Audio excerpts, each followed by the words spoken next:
বৈষম্যমূলক ড্যাপ ও ইমারত বিধিমালার কারণে আবাসন শিল্প ক্ষতিগ্রস্ত হচ্ছে। সংযোগ শিল্পেও পড়েছে বিরূপ প্রভাব। জাতীয় প্রেস ক্লাবে আয়োজিত সংবাদ সম্মেলনে এমন মন্তব্য করেছেন রিহ্যাবের সভাপতি ওয়াহিদুজ্জামান। সংবাদ সম্মেলনে ড্যাপের নীতিমালা সংস্কারের দাবি জানান রিহ্যাব নেতারা। জানান, নির্মাণ খরচ বেড়ে যাওয়ায় ক্রেতারা মুখ ফিরিয়ে নিয়েছেন। হুমকির মুখে পড়েছে আবাসন খাত।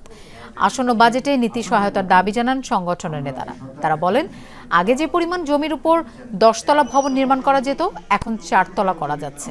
এতে সামগ্রিক খরচ বেড়ে যাওয়ার লোকসান গুনছেন উদ্যোক্তারা।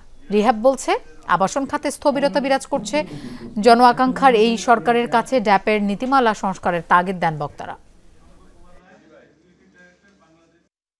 বিগত স্বৈরাচারী সরকারের মদতপুষ্ট একটি স্বার্থান্বেষী মহলকে খুশি করতে কতিপয় অসাধু কর্মকর্তা একটি সুন্দর ও সময় উপযোগী ঢাকা মহানগর ইমারত নির্মাণ বিধিমালা 2008-কে উপেক্ষা করে সৃষ্টি করা হয়েছে নগরবাসীর মধ্যে ভবন নির্মাণের ক্ষেত্রে চরম বৈষম্য।